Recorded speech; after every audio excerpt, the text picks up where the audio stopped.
This is the 19th video in our series looking at how we set up and configure a Synology NAS running DStation Manager 7. While it is good that our NAS is now acting as a central location for all of our data, we have inadvertently created a single point of failure. So if something should happen to our NAS, we could potentially lose all of the data stored on it. So to get around this problem, we're going to need to create some sort of backup strategy. More than likely, when thinking of a backup, you're probably thinking of a full backup. This is where, each time a backup is made, a copy of all of the files on your NAS are made to an external source.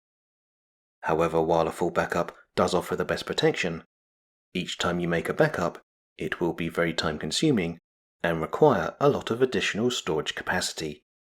So an alternative solution is to run an incremental backup. Just like a full backup, an incremental backup will initially make a full backup of our NAS. However, after the first full backup, any subsequent backups will only include new files or files that have changed. Then if we need to recover a file or fully restore our NAS, our incremental backup is able to restore a file from a specific time period or piece together files from multiple time periods in order to restore the whole of our NAS. So the main advantage of an incremental backup is that not only will your backups be faster to complete, each backup will use a lot less storage space. However, unlike a full backup, if your incremental backup should miss or in some way damage a file, that backup could become useless. So we should always consider making a secondary backup. When thinking about backups, it's always a good idea to have both an on-site and off-site backup. As the name suggests, an on-site backup is where your backups are made and stored locally to your NAS. Then if you need to restore data, for example if a file becomes corrupt or is accidentally deleted, you can quickly restore that data using your local on-site backup.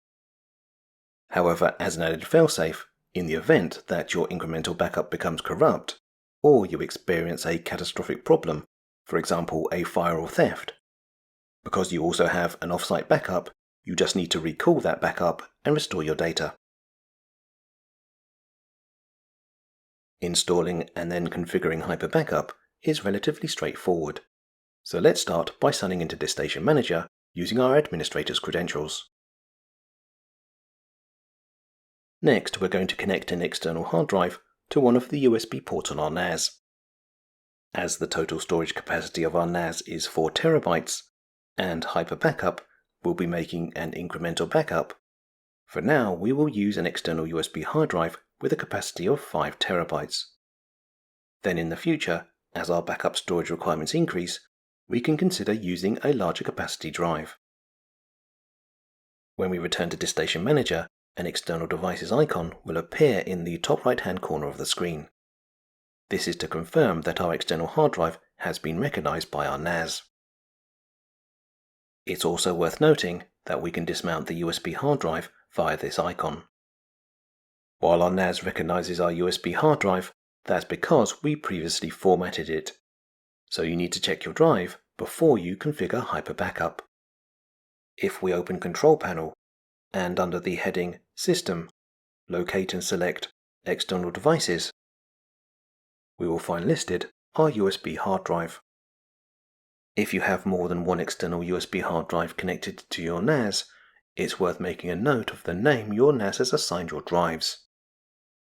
You should also check the file system type that your drive is using, as FAT32 cannot store files that are larger than 4 GB in size, which could present a problem if backing up movie libraries.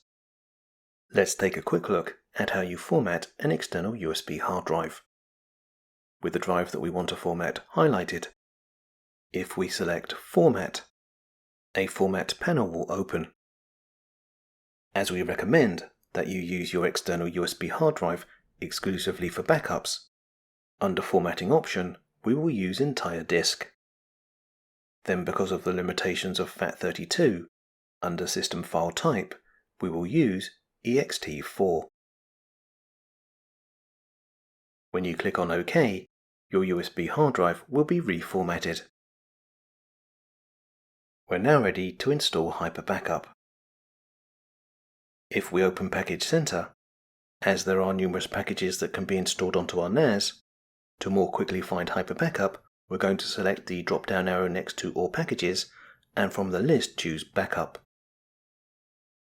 From the smaller list of applications displayed, we're going to locate Synology Hyper Backup and choose Install. In order to use Hyper Backup, we're also going to need to install PHP. So when prompted, we're going to choose Yes.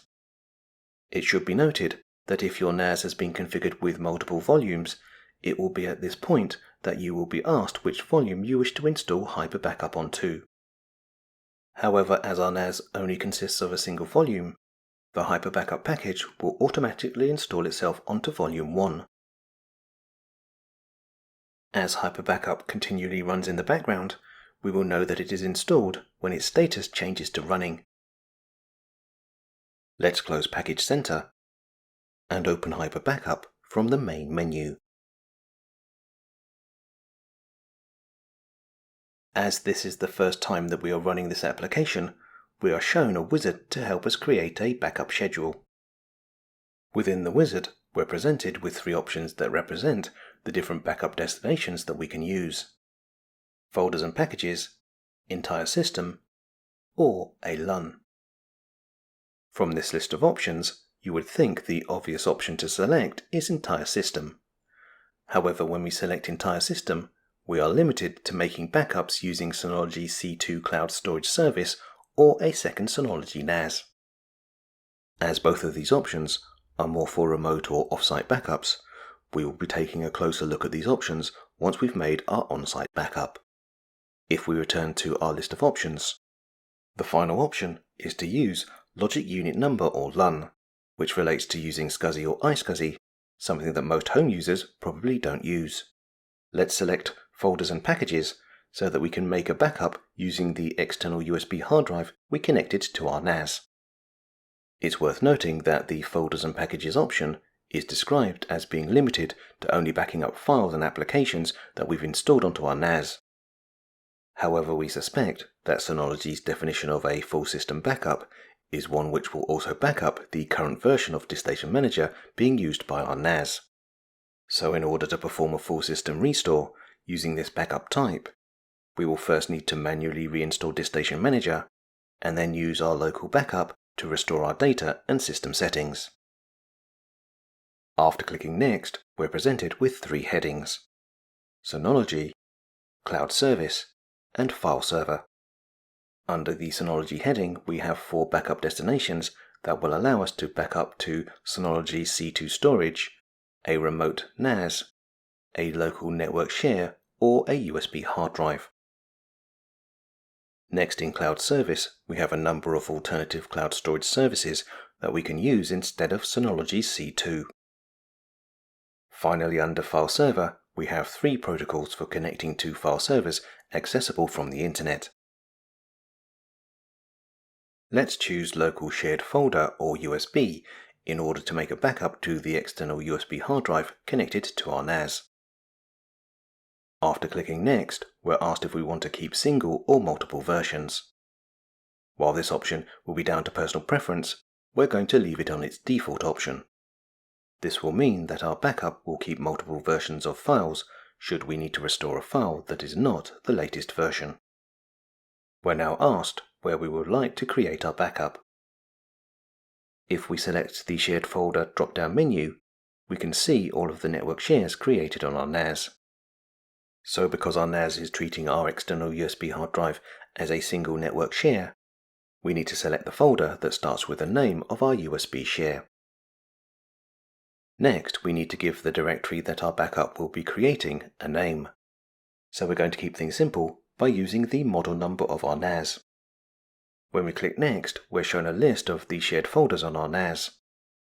We now need to use the checkboxes to identify the shared folders that we want to back up. As this will be our local backup, we're going to back up everything. After clicking Next, we're asked which applications that have been installed on our NAS we wish to back up. From this list, we recommend that you back up all of the applications listed. That way you can restore all of the settings on your NAS should you ever need to do a full restore. However, as we will later be showing you how you edit your backup settings, we're going to deliberately leave some of these applications unticked. Next, we have backup settings. As we will only have one local backup, we're going to change the task name. As to the other settings, for the most part, we will be using the defaults, but we are going to change the backup and integrity check schedules. As we like to leave our NAS running 24 hours a day, it makes sense to schedule our backups to run when our NAS is least active. So while our backup will run on a daily basis, we're going to have our backup start at 1 AM to give our backups enough time to complete before we start to use our NAS for the day. Then, to avoid a corrupt backup, we're going to run an integrity check once a week. Once again, it makes the most sense to run this integrity check on a day when our NAS is not particularly busy. Then, because the integrity check should not take long to complete, and we want to start it after we made a backup, we're going to set the schedule to start at 5 AM. An interesting option you might consider enabling is client-side encryption. While we're not going to enable this option as we want to make a more speedy backup, when you make your first backup, we recommend that you have encryption enabled. After clicking Next, we are presented with our rotation settings. As we are using the setting multiple versions, rotation settings allows us to control the number of versions our backup will keep. However, as a home user, we don't really expect to need to be keeping multiple versions of files that are older than 9 months, so we will leave this setting on its defaults. After selecting Next, our backup schedule is created and we are presented with a summary of its settings. When we click on Done, we're asked if we would like to start our backup, so let's select Yes. When the backup starts, it will first check to see what needs to be backed up. It will then back up all of the applications and settings that we requested to be backed up. It's worth noting that audio and video station will both stop working while our backups run, which is why we try and run our backups when no one is using our NAS. Finally, all of the data in our shared folders are backed up before we receive confirmation that our backup has been successful. In our example, as our NAS is currently only storing roughly 1.5 gigabytes of data, our initial backup only took about 2 minutes to complete. However, the speed at which Hyper Backup is able to complete a backup will be dependent on if you have requested that your backup is encrypted and the speed of your external USB hard drive. With our on-site backup now complete, let's take a look at configuring our off-site backup. If we select the Add button, we're once again presented with the Backup Wizard. As we already mentioned, currently our on-site backup is not making a full system backup. So let's take a look at the entire system option. As we don't have a second Synology NAS to backup to, we're going to use Synology C2. However, it's worth noting that C2 is not free, so we will need to subscribe to a data plan. For this example, we're going to use Synology C2 basic plan, which will give us 1 terabyte of storage. After signing in, we're shown the total storage that we've already used. When we click Next, we're asked to allow our NAS to back up data to our C2 account. When we select Allow, we're returned to DStation Manager and the Backup Wizard. As we're using the basic plan, we can't make an entire system backup unless we upgrade to the advanced plan. However, because online storage will start to get very expensive as we fill our NAS, and we can fully restore our NAS using just the folders and packages backup, we've decided to continue to use our C2 basic plan as our offsite backup, but we're only going to back up data from our NAS which we deem to be irreplaceable. Let's restart the Backup Wizard and once again select Folders and Packages. However, this time, under the heading Synology, we're going to select Synology C2 Storage. After Hyper Backup has confirmed that we're connected to C2, we're going to need to repeat the same process that we did when we created our on-site backup. First, we need to create a new task. Next, we need to set which shared folders we want backed up. However, due to costs, our basic storage plan only has limited storage capacity, so we will not be able to back up all of the shared folders on our NAS. This means that we're going to need to make a judgment call and exclude files that we do not consider to be irreplaceable or important. Next, we need to add the applications that we want backed up.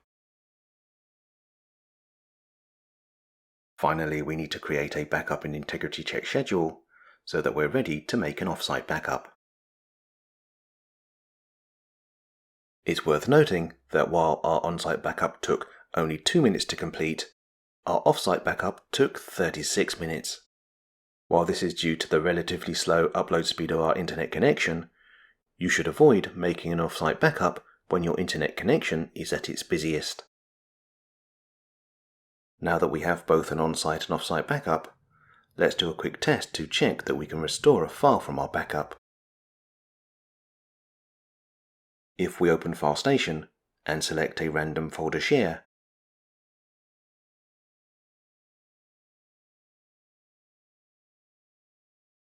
then within that folder locate and delete a file, we can now try and restore that deleted file. Returning to Hyper Backup, we first need to choose which backup type we're going to use. As the file we deleted was a video file, it was not backed up to our offsite backup. So we're going to need to select our onsite backup, which is called local storage. Within Hyper Backup, there are 2 restore options. The first option, called Restore, will launch a restoration wizard that will guide you through the process to fully restore your NAS. As you can see, we have the same options as we saw in the backup wizard. So it would simply be a case of choosing the most appropriate option for the type of backup we made. The second option, called Backup Explorer, will allow us to restore files or folders, so is the better tool for this example. Having already selected the backup that we wish to restore from, if we select Backup Explorer, we're shown a timeline containing the dates for our backups. So if needed, we can easily jump to a specific version of a file. Let's restore the latest version of our deleted file. In the windowed area above the timeline, we can browse our shared folders for the file that we wish to restore. If we now highlight that file and select the Restore button, we're asked if we want to overwrite the original file or files, to which we're going to say yes. After being notified that our file has been restored, we can use File Station to check that our video file has been restored to the video shared folder on our NAS.